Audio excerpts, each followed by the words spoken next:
façon synthétique, je vais vous présenter un petit peu nos missions concernant la protection contre les ravageurs au sein d'Arvalis, la protection du maïs. On peut décliner cela en 3 axes, 3 chapitres. Un premier axe qui concerne l'observation des ravageurs et l'analyse du risque. Un deuxième axe qui est l'adaptation des produits actuellement disponibles aux agriculteurs et faire en sorte que ces produits soient optimisés pour avoir la meilleure efficacité possible. Et puis un troisième axe concernant l'innovation et la mise en œuvre de techniques dites alternatives. Donc si je développe un petit peu chacun de ces 3 axes, sur la partie observation, analyse du risque, c'est pas nouveau, notamment en Aquitaine, où depuis 1993, grâce au réseau Maïs Doux et puis grâce à des partenaires économiques comme vous, il y a des pièges qui sont déployés un petit peu dans toute la région, avec le piège Piral, la tente Delta là-bas, les pièges Pau qui servent au piégeage Sésami ou Héliotis, ou depuis quelques années, le piège lumineux, développé à la fois pour capturer donc des Pirales ou des Sésamis.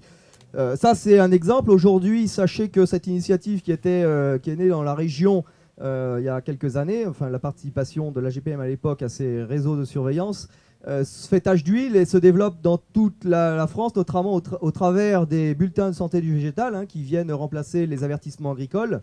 Et donc Arvalis propose des outils de remontée de l'information tels que Vigiculture à l'échelle nationale. Donc voilà un premier pan de notre activité sur l'aspect étude, observation des ravageurs, analyse de risque. Un deuxième exemple dans ce chapitre-là, c'est par exemple l'enquête concernant les dégâts d'oiseaux. En 2009, il y a eu beaucoup de dégâts d'oiseaux, notamment sur maïs, mais pas seulement sur maïs, aussi sur tournesol, sur céréales, sur protéagineux. Et donc là, c'est ma collègue Nathalie Robin qui a proposé une enquête nationale. 3000 agriculteurs ont répondu, ce qui est la preuve que c'est un véritable problème pour les agriculteurs. Et donc ça nous permet d'avancer un petit peu dans la connaissance des espèces volatiles qui sont nuisibles aux différentes cultures en fonction des différents stades, si c'est plutôt au semis, si c'est pendant l'hiver, ou plutôt tout près de la récolte.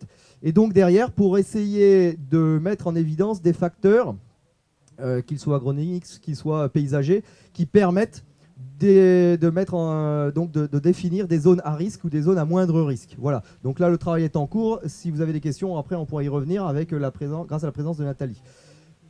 Dans le deuxième chapitre, deuxième axe de travail au niveau d'Arvalis, c'est l'adaptation des techniques de lutte et des moyens disponibles chez les agriculteurs. Je ne vous refais pas tout l'historique, mais pour l'exemple de la protection taupin depuis plusieurs années, il y a encore quelques temps, une douzaine d'années, on pouvait utiliser du lindane en plein qui avait certainement des niveaux d'efficacité intéressants pour la protection contre les taupins, pour la protection du maïs, j'entends.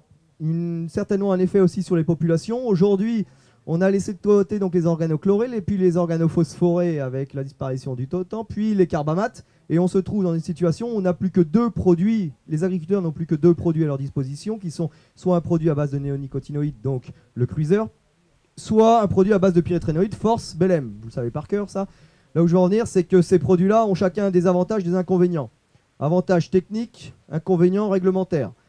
Pour le Cruiser, il a, lui, très clairement une meilleure efficacité que les produits microgranulés à base de pyrétrénoïdes pour l'aspect lutte contre les taupins. Cependant, au niveau réglementaire, il y a des contraintes qui sont assez ennuyeuses, notamment pour l'instant les semis qui doivent être réalisés avant le 15 mai, l'équipement des semoirs et notamment la mise en place de déflecteurs pour éviter la dispersion de poussière lors des semis, ce qui laisse finalement la place à d'autres solutions à la base de pyrétrénoïdes, donc Force ou Bellem, qui elles ont un inconvénient technique, c'est que le produit n'étant pas mobile dans le sol, il s'agit de mettre en place les micro-granulés exactement là où les taupins ou les scutigérelles attaqueront un peu plus tard, quelques semaines après.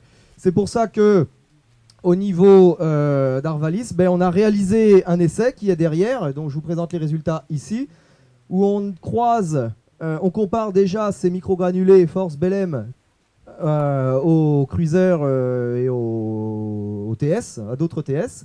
Et pour les aspects donc Force et Bellem, on essaye de reproduire différentes situations qui pourraient exister chez les agriculteurs en croisant à la fois donc les produits, les types de semoirs à soc, semoirs à disque, type de diffuseur. Voilà. Dans un souci de pouvoir préconiser aux agriculteurs finalement des solutions les mieux adaptées en fonction de leur semoir et pour essayer d'avoir la meilleure efficacité possible. Bon, en conclusion, à ce jour, on voit bien ce que je vous disais, c'est-à-dire que les microgranulés à base de pyrétrénoïdes ont une efficacité moindre que les traitements de semences avec la référence Cruiser par exemple, puisqu'on a 5% d'attaque dans le cruiser. En gros, on oscille entre 8 et 12% d'attaque de microgranulés pyrétrénoïdes et 37% dans le témoin. On pourra aller voir au champ après si on a le temps. Ça, c'est donc un axe de travail important chez nous, c'est l'adaptation des produits actuellement disponibles en cours d'homologation aux différentes contraintes, qu'elles soient techniques ou réglementaires ou mécaniques, selon le type d'équipement des agriculteurs et de leur contexte pédoclimatique. Troisième axe, c'est la mise en œuvre de solutions dites innovantes, méthodes alternatives. On l'a vu précédemment, on a des solutions qui ne sont finalement que partielles. L'exemple de l'essai vous le prouve. Même si les TS sont meilleurs, on a encore des attaques. Et puisqu'on ne lutte plus contre les populations, il va falloir faire face à des augmentations, des risques d'attaque selon les conditions climatiques et des différentes années. Et donc, dans ce contexte-là, au niveau d'Arvalis, on essaye de prendre un petit peu de l'avance, quoique, cependant, on essaye pour justement mettre en œuvre des stratégies qui permettent de diminuer les populations, pour essayer justement de faire en sorte que les produits qui ont une efficacité moyenne en forte attaque, en forte population, soient finalement bons en situation de population moyenne. Voilà. Donc quelles sont les stratégies? On regarde déjà au niveau des mesures prophylactiques, quelles sont les mesures de l'itinéraire technique qui ont donc une influence sur les populations. On voit qu'il n'y a pas grand-chose à proposer puisque tout est rouge, hein. Encore moins la rotation, parce que si vous êtes aux Pays-Bas, donc je fais un aparté, une implantation de maïs après une prairie, c'est comme semer du maïs dans une maternité de taupins, donc vous avez tous les risques de vous faire ravager le semis, donc mieux vaut une bonne protection. Bref, on teste des voies. Les voies sont des stratégies, donc là c'est un peu du prospectif, hein, mais on teste, des stratégies d'assainissement en luttant contre les adultes, notamment par exemple en faisant du piégeage d'adultes dans ces pièges jaunes là dans lesquels on met des phéromones qui attirent les mâles, et on regarde au bout de plusieurs années si on a réussi à diminuer la population. Aujourd'hui les essais sont en cours, je ne peux pas vous dire ça marche pas, c'est en cours, on conclura plus tard. Il y a d'autres stratégies qui visent à finalement dévier les attaques des larves de la plantule qui est à protéger, donc en travaillant les stratégies APA. Aujourd'hui, j'ai pas grand chose clé en main à vous proposer vis-à-vis du taupin. Cependant, je savais que vous alliez venir avec vos problèmes de scutigérelle, donc je vous propose des solutions sur la scutigérelle. Sur les scutis, pour vous montrer un exemple de mesure prophylactique innovante qu'Arvalis a mis en évidence et doit travailler à son développement, c'est l'aspect agronomique. Les scutigérelles, ce sont des petits myriapodes, ce ne sont pas des insectes, ils n'ont pas d'organes fouisseurs, ça veut dire qu'ils ne savent pas creuser. Ils profitent des interstices que vous leur laissez dans le sol pour circuler et pour aller brouter les racines de maïs. Ça veut dire que si vous cassez ces interstices, et bien finalement vous allez les tenir éloignés de la zone que vous voulez protéger, par exemple la ligne de semis. Et donc, puisque dans nos essais on avait chaque année les allées qui étaient les plus belles que nos modalités traitées, une année on a fait donc un bon rappuyage du sol, enfin plusieurs années même, on a rappuyé le sol sur la ligne de semis. Et là, dans le témoin on n'avait pas rappuyé, on a l'année dernière, forte attaque de scuti déjà, et puis forte sécheresse pendant la période estivale, on a récolté seulement 2 quintaux. Là où on n'avait même pas mis de produit, on a seulement roulé le sol, bien rappuyé le sol. Ah, la récolte a été vite faite. Cependant, là où on a bien rappuyé le sol, on est monté à 66 quintaux, sans produits chimiques. Seulement en ayant bien rappuyé le sol et fait en sorte que les scutis n'atteignent pas ou peu les racines de maïs. Et si je combine cela à une protection force, qui grâce à sa persistance d'action, va aussi avoir une activité pendant les périodes de montaison du maïs et donc quelques semaines après le semis, plus un engrais starter pour booster le tout, et bien finalement en combinant ces 3 techniques, on monte à 89 quintaux. Voilà, vous allez me dire c'est un essai, une année. On l'a en 2008, on l'a en 2010. 2010, j'ai pas encore les résultats, il y aura plus que 2 quintaux dans le témoin, cependant, je peux vous garantir que ça marche. Reste un petit point de détail, c'est la partie développement. C'est-à-dire que là, on a mis en évidence la technique, elle fonctionne.